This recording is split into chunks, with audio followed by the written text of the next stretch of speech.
안녕하세요. 저는 삼성서울병원에서 간이식 수술을 하고 있는 최규성이라고 합니다. 장이식센터와 간암센터에서 일하고 있습니다.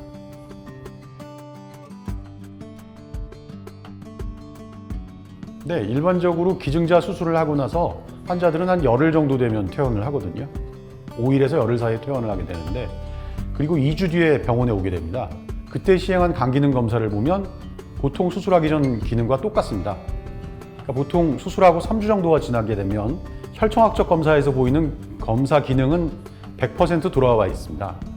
하지만 환자가 느끼는 불편감도 조금 남아있고, 형태학적으로는 여전히 큰 간을 잘라냈기 때문에 간이 다 자라있지는 않습니다. 하지만 그 시기부터 2주 정도 뒤에 CT를 찍어보게 되면 이미 간은 원래 간의 90%에서 95% 정도 자라있습니다.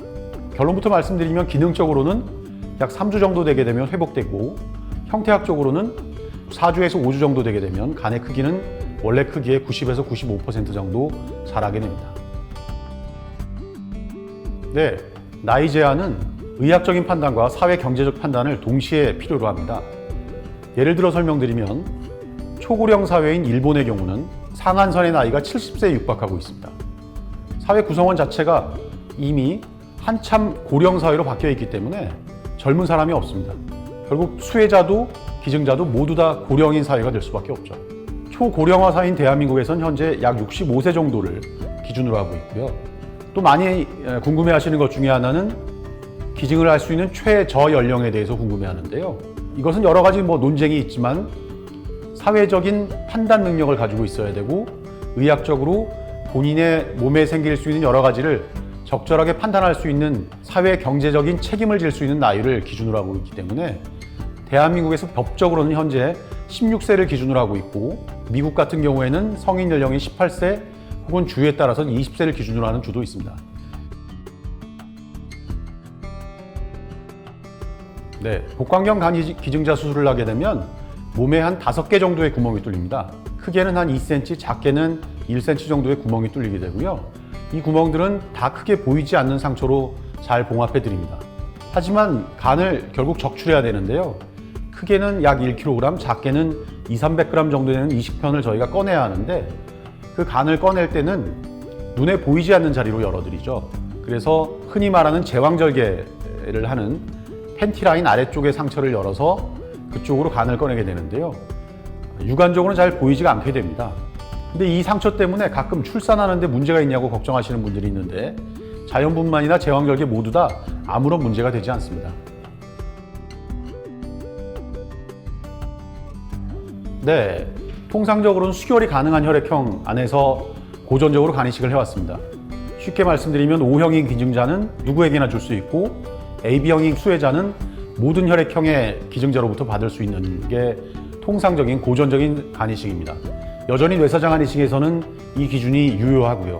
하지만 생체 간이식 같은 경우에는 이 기준을 넘어서기 위한 많은 연구들을 통해서 혈장 교환술이라는 걸 시도하게 됩니다.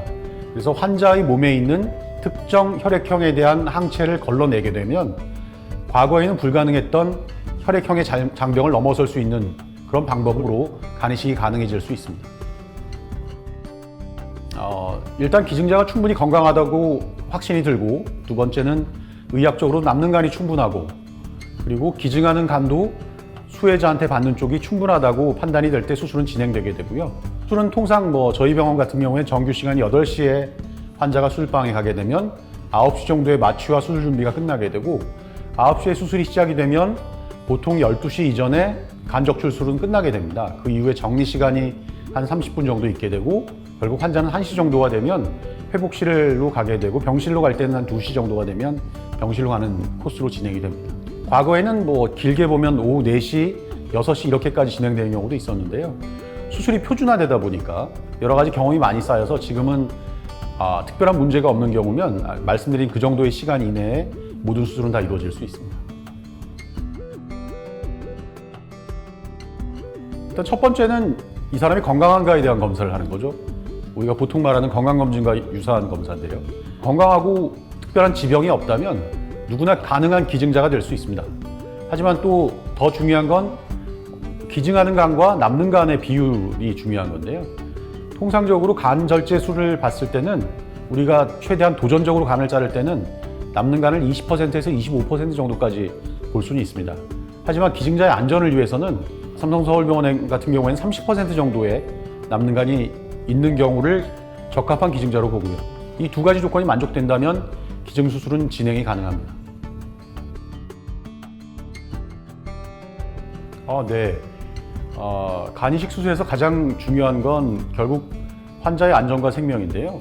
불행히도 전 세계적으로는 약 0.03% 정도의 사망률이 보고되고 있습니다. 대부분의 사망은 크지 않은 센터에서 일어나고 있고요. 한국에 있는 큰 센터들, 삼성서울병원을 포함한 대규모의 센터에서는 현재 보고된 사망 사례는 거의 없습니다. 하지만 어쨌건 의료진은 언제든 생길 수 있는 불가항력적인 문제에 대비하기 위해서 항상 최선을 다하고 있고 수없이 많은 안전장치를 확보하고 있습니다. 저희 병원에서 아직까지 이런 안전장치 덕분에 특별히 문제없이 지금까지 생체 간이식은 아주 잘 진행되고 있습니다. 삼성서울병원이 간이식을 시작한 초창기는 1990년대 중반이었습니다. 당시 저희는 수없이 많은 외국의 사례를 공부하고 배웠고 또 현장에 나가서 더 많은 기회를 공부할 수 있는 기회를 가지고 많은 사례들을 배워왔고 지금은 당당히 전 세계에서 최고의 수준에 있는 생체 간이식 센터가 되어 있습니다. 반대로 얘기하면 저희가 그동안 수없이 많은 외국의 선생님들한테 배웠던 것을 이제는 돌려드릴 시기가 된 거죠. 그러니까 저희 센터를 찾아주신 외국의 수많은 환자들은 반대로 얘기하면 저희의 수많은 선생님들의 한편의 가족이라고 생각합니다. 그분들에게 새 생명을 돌려드리는 일에 저희는 국가와 민족과 인종을 가리지 않고 언제나 최선을 다하겠습니다. 감사합니다.